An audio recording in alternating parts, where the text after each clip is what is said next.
Soveel meer, episode 6. Renata kry Woensdag aand hulp met die pakwerk wat tot nou toe maar stadig gevorder het, want sy moet mos nog tussenin wurg aan 'n storie vir die week. Sammy en Tinka. Sy het laas mense so ywerig sien pak om goeders uit 'n huis te kry, toe haar ex-man sy klere uit die kas gegooi het, nadat hy vir haar vertel het, hy loop, hy soek 'n egskeiding nou. Hy kan nie 'n minuut langer in haar lewe wees nie. En dit is nie dat daar iemand anders in sy lewe is nie. Nee, dit is sy en net sy. Haar foute en haar vlekke. Daarom dat hy die moeite gedoen het om dit alles vir haar uit te stipuleer in 89 stellings op 'n skryfblok. Lees en leer uit jou foute. Probeer om te verbeter, dan kry jy dalk weer eendag iemand wat vir jou iets kan voel, want hy is nou opgebruik. Hy het baie moeite gedoen om te wys hoeveel hy oor die jare moes verdra, terwyl hy van sy kant af onkreukbaar probeer het om hierdie mispasting van 'n huwelik te red. Renata het eers later uitgevind dat hy oor een klein dingetjie gelieg het. Die vrou by wie hy gaan intrek het, was nog die heeltyd iewers in die agtergrond. Maar ex het vir haar daardie brief geskryf, 89 redes, hoekom hy nie meer met haar, wat Renata is, kan saamleef nie, en daarin het hy beslis nie gelieg nie. Dit was en is steeds die heilige waarheid. Sy is vreeslik onliefbaar, onderpunt op die maatstaf van mens wees, vrou wees. Mens moet eintlik jammer vir hom wees. Toe vat sy die brief en kyk daarna, terwyl het gevoel het asof haar selfbeeld in 'n drillende diep put toiletmassa wegsink en sy self daarna ruik, van so voel 'n vrot eier, en sy voel nog steeds so, hemel, sy is die slegste, die lelikste, die koudste in die bed, die slordigste. Kyk na haar boskasie vir hare, haar werkershande en mottertrapper kaal voete, dan sal jy weet, dit is die waarheid. Sy is ook die aandag afleibaarste, los hier en vat daar. Kyk nou net, skryf tussenin en dan probeer sy nog pak ook. Mees ongedissiplineerde en swakste vrou en ma en dogter vir haar ma, met geen klere smaak en verf op elke kledingstuk wat sy besit. Dan geen sy nie eens om daaroor nie. Pathetieste van alle mense wat nog ooit die aarde bewandel het, wat nie eens kan kos maak nie, maar doen dit miskien elke dag, en wees verbeeldingryk, dan eet jy eerder brood. Het sy al ooit 'n resep gevolg? Het hy gevra, van begin tot einde, alles afgemeet en het reg gedoen? Ok, daar het hy haar uitgevang, sy het nie. En sy is al daai ander goed wat hy ook sê, sorry man, wel hy weet nie wat hom besiel het, dat hy gedink het hy kan 'n kunstenaar en skrywer van soorte tem. En dan boonop haar sy boeke laat doen nie. O hemel, sy het vergeet daarvan, maar sy het probeer, sy sweer sy het. Wel weet sy ooit hoe lyk 'n belastingvorm? Nee, want hy het nou heeltyd gesê dit is sy afdeling, maar in plaas van stryd sy net gesê, ok, bye liefie. Sy het darm beter begin voel oor haarself en die lewe, toe sy later baie vriendelik vir hom gevra het, want hy het sy goeders dan in swart sakke gesmyt. Soek jy nie eerder 'n doos nie? Ek kan vir jou dose bring, ek sal gou vir jou 'n paar by Spar gaan haal. Dit was nie regtig lekker nie, kon sy sien, vir hom, seker omdat sy nie gehuil het, toe sy gevra het of hy dose nodig het nie. Maar 5 maande later het dit sadig maar seker vir haar gevoel of sy eendag weer op haar voete kan beland, dalk sal opkom vir suurstof. Sy is nou maar sy, en al kan niemand anders vir haar lief wees of van haar hou nie, sal sy seker maar moet probeer om okay te wees met haarself. Dit het lank gevat om emosioneel beter te raak, 2 jaar of langer nadat hulle geskei is. Maar finansiëel sal sy nooit regkom nie. Hy het vergeet om by te skryf dat sy nie weet hoe om geld te maak of te werk nie. Sy is te dom. Sy sal arm doodgaan, aangesien sy beroepe gekies het, waarmee niemand 'n bestaan kan maak nie. 'n Stemmetjie fluister in haar oor. Praat net vir jouself, Renata. Daar is baie skatryk kunstenaars en skrywers. Nou pak Sammy en Tinka boonop ook so, dat dit vir Renata amper lyk asof hulle bang is, dat sy van plan gaan verander en bly. Maar kyk, sy het nie 'n keuse nie, maar los darm net vir haar 1 koppie en 'n broodbordjie, dat sy nog donderdag aand 'n laaste koppie koffie en 'n broodjie in haar plek kan eet en drink voor sy gaan slaap, want sy moet so tussendeur skryf, jy weet. Nee, is okay, hulle sal vir haar koffie bring, want hulle moet vroeg uit die vere wees Vrydagoggend. Terwyl hulle nou in elk geval ry, kan hulle nie wag om die plek te sien waarheen Renata gaan verhuis nie. Vir hulle klink dit soos 'n plek op 'n ander planeet. Sy bel vir ma donderdagoggend. Sal dit geleë wees as sy gou kom groet, voordat sy die lang pad môre aandurf? Lang pad? Vra haar ma. Ja, sy skuif mos môre Krissies meer toe.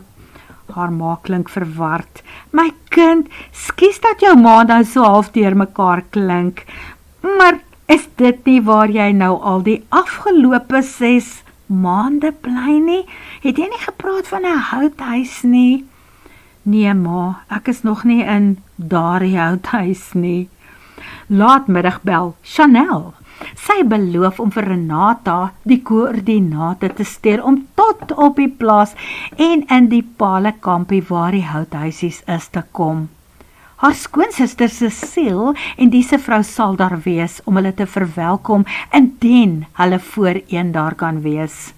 Dan sal hulle sommer vir Renata ook wys hoe alles daar werk. Maar hulle sal ongelukkig nie te lank kan bly nie, want die 2 wil môremiddag nog deurry na vriende in Kempton Park, want hulle vlieg mos Saterdag deur Duitsland toe. Ja, Chanel het dit al genoem.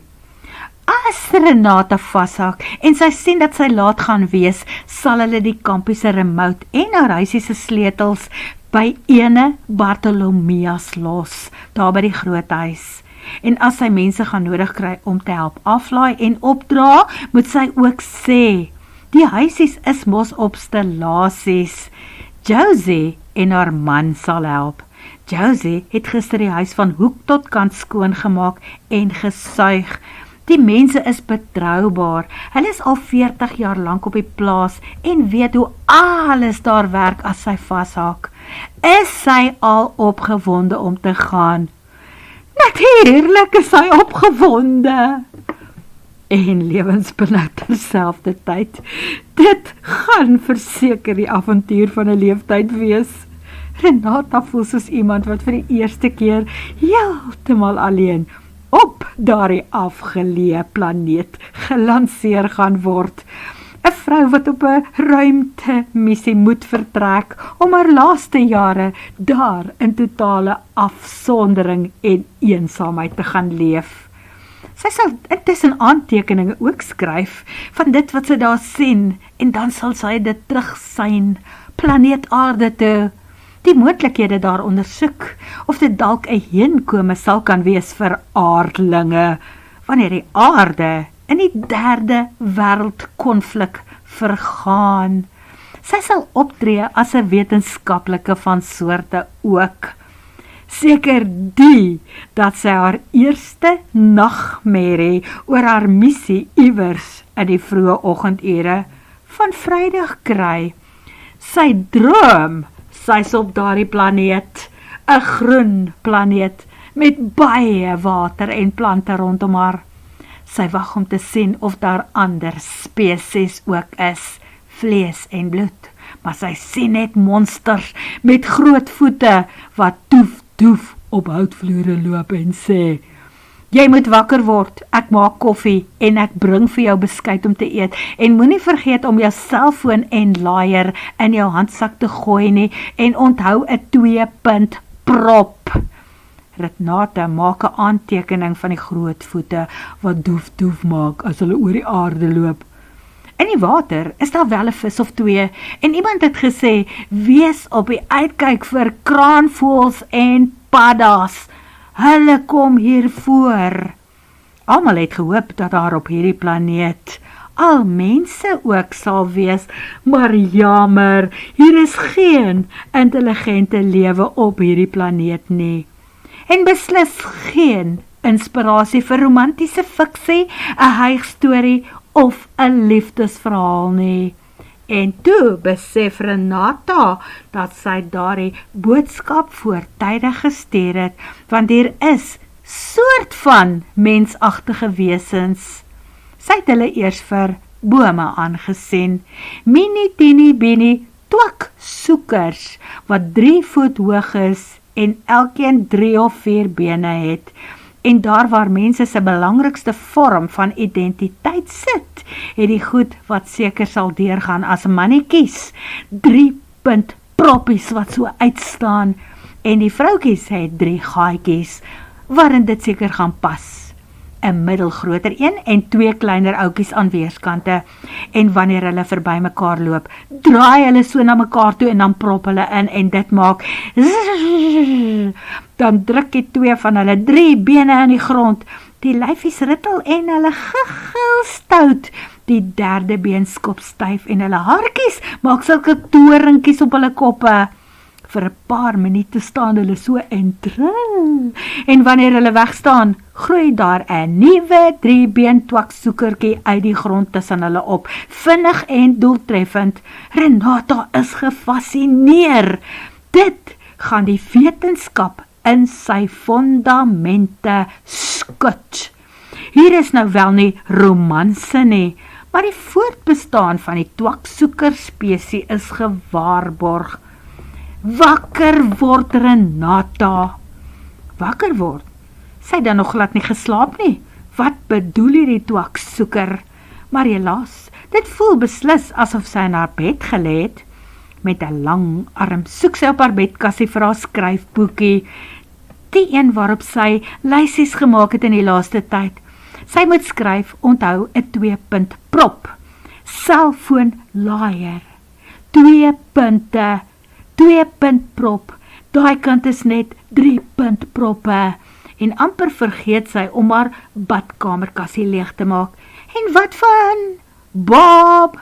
Weet sy ooit hoeveel batterye gebruik 'n Bob, en kry 'n mens 'n charger vir so 'n ding? Sy hoor Samantha se stem daar naby haar.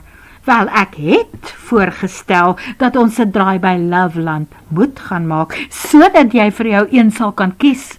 Maar nou vertrek jy basies ongewapen na jou verlate planeet, sonder Bobby.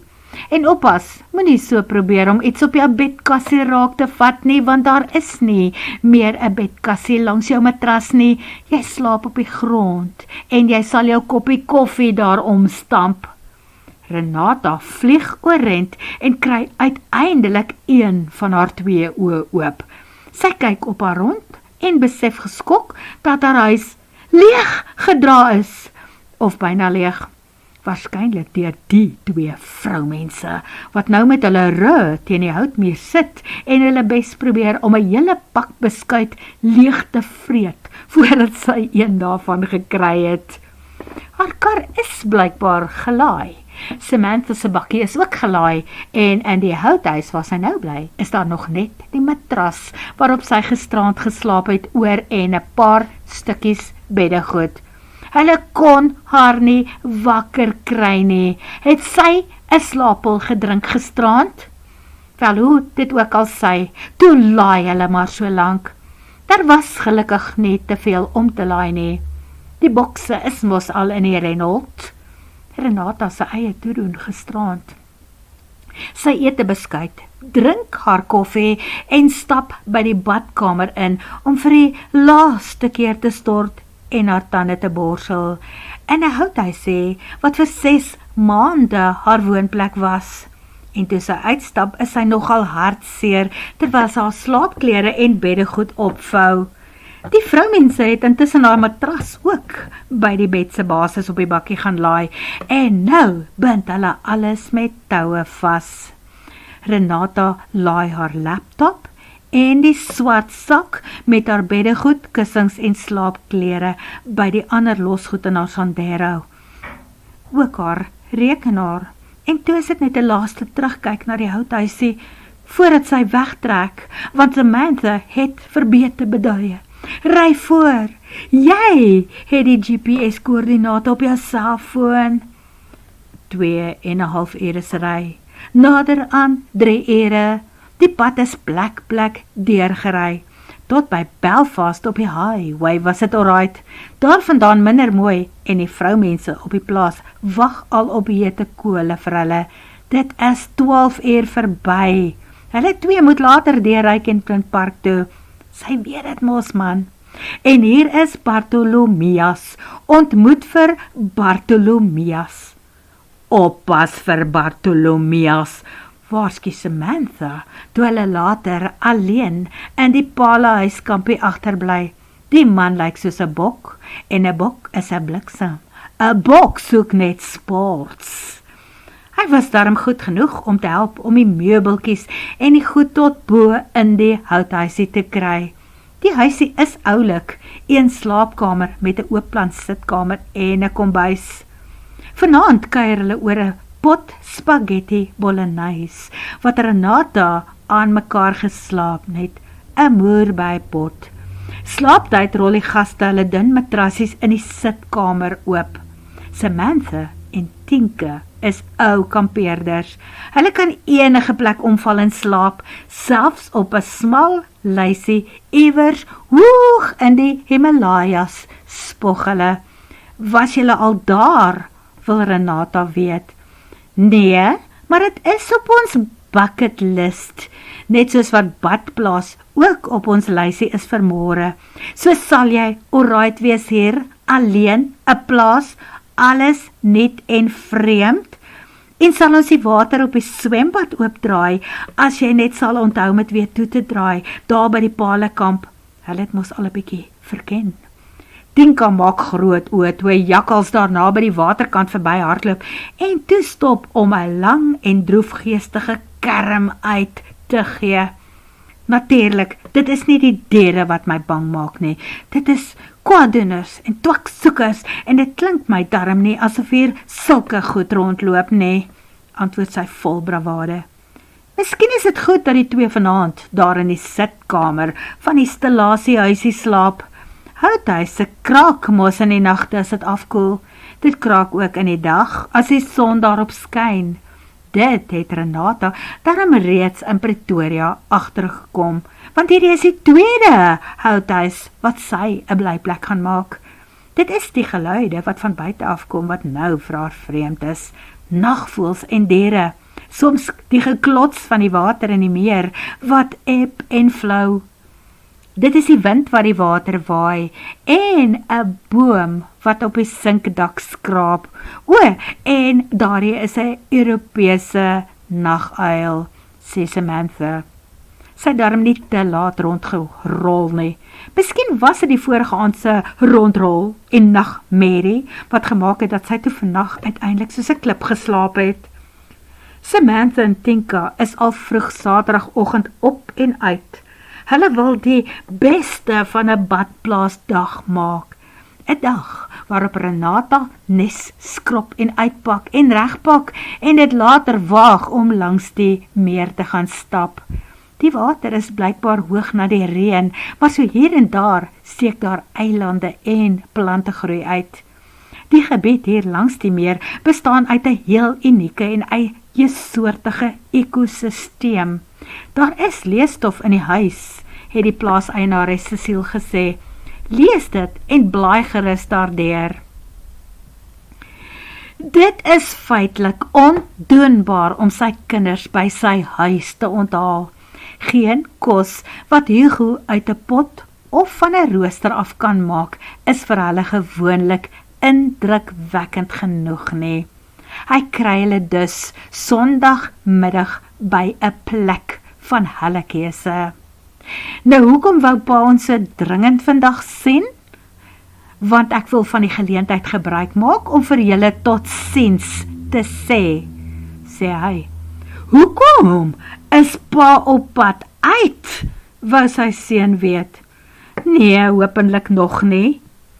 Pa gaan daardie Kaap na Kaïro ding doen, het sy dogter haar broer ingelig. Wat weet jy van my Kaap na Kaïro storie? Het jou ma en tannie Chanel alweer geskinder? Vra hy.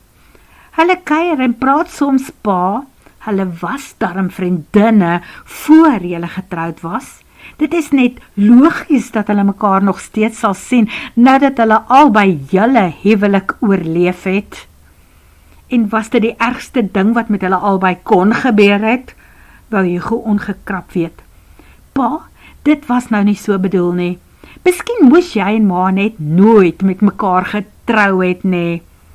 Want as hulle nie getroud was nie, was ons nie daar nie, herinner haar broer haar. Nee wat, mens hoef nie getroud te wees om kinders te maak nie. Onthou jy daai een ook maar self, het haar boetie gesnou. Hugo kyk van die een na die ander. Wat vang sy kinders agter sy rug aan? Hy wil liewer nie weet nie. Te laat om nou 'n boehaai daaroor te probeer opskop. Maar een ding is seker, sy kinders is voorwaar onder die ma se invloed. En dan is die boosaardige tante ook nog deel daarvan. Hy het gedink om ten minste vir sy kinders die waarheid te vertel van waarheen hy van maandag af gaan verdwyn. Nou voel hy, groet hulle maar, en na vanmiddag se uiteet, stuur hy net inligting deur op 'n basis van nodig om te weet. Soos ek leef, is julle nog oukei? Dan gesels ons ander dag weer verder. Hy vra, wat eet ons? Hy weet wat hy gaan eet. Hierdie plek het 'n spesiale aanbieding op teebene, blykbaar super sag. As daar oorbly, vat hy 'n brakkie pak huis toe om vir homself 'n broodjie vir môre se pad te maak en 'n fles koffie. Hy gaan nie soos gewoonlik by die Wimpy in Belfast stop vir koffie en ontbyt nie. Daar gaan te veel losgoed op sy bakkie wees wat verbygangers kan wegdra. Nee, hy wil sommer reguit deur hy plaas toe. Hy wil nog altyd weet hoe dit sal voel om permanent in 'n klein plekkie soos sy houthuis te gaan woon. Nou gaan hy dit eerstehands ervaar op sy eie. En as dit vir hom werk, verkoop hy sommer sy woonstel hier in die stad en bly vir altyd net daar langs sy geliefde meer, stokstil alleen op sy eie. Maar hy sal nie heeltemal niks daar gaan doen nie. Dit is nie in sy geaardheid om niks te doen nie. En die werk wat van Chanel se app gaan inkom, gaan hom beslis nie lank besig hou nie. Dalk moet hy nie net foto's neem van die watervoëls daar langs die meer nie. Sal dit nie goed wees as iets hom inspireer om weer 'n paar lekker skrikstories te skryf nie? Die tas in die meer met die torso in, die afkop kakieruiter wat teen skemeraand daar op die horison verskyn, net mooi daar waar die son in 'n vuurwarm, bloedige, oranje gloed ondergaan. En 'n oënskynlike, onskuldige natuurlewe fotograaf, wat paddakykers en voëlkykers een vir een sal laat verdwyn. Hy sal net sy stories mooi moet skryf, sodat niemand gaan agterkom waarheen die gevaarlike natuurlewe fotograaf na sy vorige moordstories heen verdwyn het nie. Miskien sal dit sy nuwe uitdaging wees, om op Van Ryn se bladsy reg langs Chanel se app 'n blog vir moord en spookstories ook te begin en vir haar te wys dat meer mense in daardie genre lees as haar verspotte hygromanse en liefdesverhale. Word vervolg.